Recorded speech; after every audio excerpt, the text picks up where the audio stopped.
Before the battle of the fists comes the battle of the mind. And that could not be more true for the challenging game that is Sifu. You will be battling your will to continue as much as you'll be battling your enemies. It's not for everybody, but it still is intriguing. And Sifu has this uniqueness even though it combines elements from a number of other games. Now it does have the occasional language throughout the game, and with that, let's begin the full review. The game opens with you playing Yang, the leader of a group of assassins who are on a mission to take down Sifu. Not sure about anyone else, but this guy reminds me of Master Shifu from Kung Fu Panda. This introductory segment ends by you defeating Sifu, only to discover his child, which is a boy or girl depending on your character's selection. You then attack this child, leaving them to die. Fast forward and miraculously, you, the child, have survived and have focused your life on gaining revenge for your slain father. To gain this revenge, you must defeat 5 bosses. Faha, the botanist, Sean, the fighter, Kuroki, the artist, Jinfeng, the CEO, and Yang, the leader, each having their own level associated with them. Unfortunately, after a strong opening of the game, it falls a little flat once you hit the main game. On occasion, dialogue choices appear before some fights, and although they serve little purpose, they do add some variation to the repeat playthroughs. Alternatively, you can skip these and just let your fists do the talking, but there's little real growth in the story from this impressive opening scene.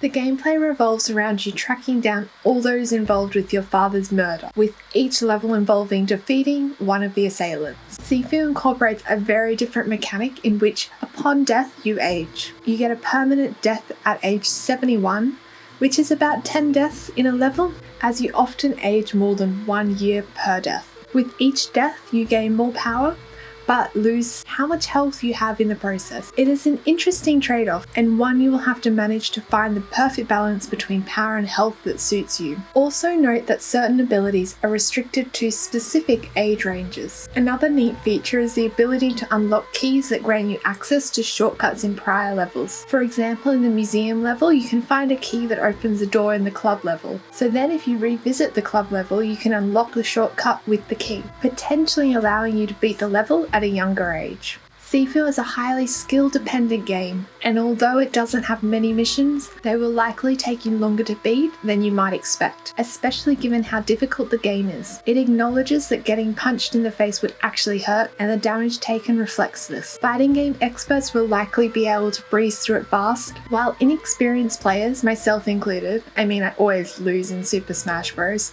will probably spend much more time before they finish the game. I did find some of the combo actions felt extremely difficult to execute. I spent 5 minutes in the beginning tutorial just getting one low sweep to action, even though I felt I was pressing the controls in the right order. I'm not sure if it was just me or an overly sensitive reaction registration in the game's mechanic. And it did sour the experience slightly as I was blocked from starting the main story until I mastered it. Luckily in the main game I don't have to use that move and can get around with just punching my way through. You gain experience points as you play, which you can unlock skills with. You can also permanently unlock a skill if during the playthrough you gain enough experience to do so. I would recommend trying for this so the game can be a little easier. Also, another tip is to always use a weapon. It dramatically increases your damage output and can be really helpful in a tough fight. Finally, the feedback is great with the DualSense controllers.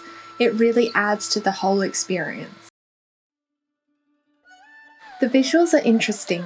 You would think that the low poly graphics would not look as great as they somehow do, in part due to the wonderful lighting of each level. The intriguing age mechanic in the game also highlights the visuals, with each iteration of your character looking and feeling like a natural progression. One downside in the visual department is the camera often works against you in Sifu. With enemies often attacking from areas off screen, it can be frustrating as a single blow from an enemy is all it takes sometimes to put you in a position that is difficult to recover from, and this can often lead to a game over. Speaking of the camera, there are also moments where the camera angle changes and you have a more beat-em-up brawler perspective, think Scott Pilgrim, which adds another layer to the visual presentation.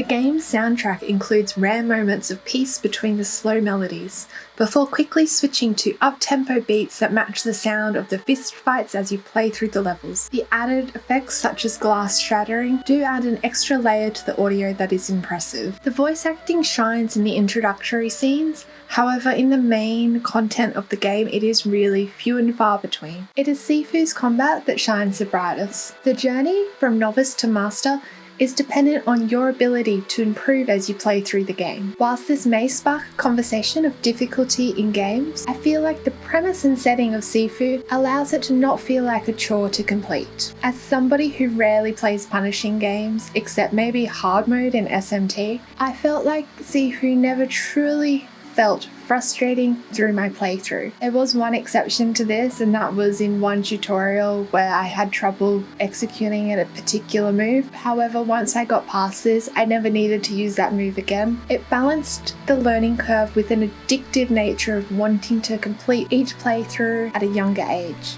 It really did feel fresh. Best suited for those who enjoy a more technical game and love fighting mechanics. It is a unique take on the fighting genre that will be fun for many players. Thanks for watching, and don't forget to subscribe so you don't miss any gaming content here on the channel. Bye bye!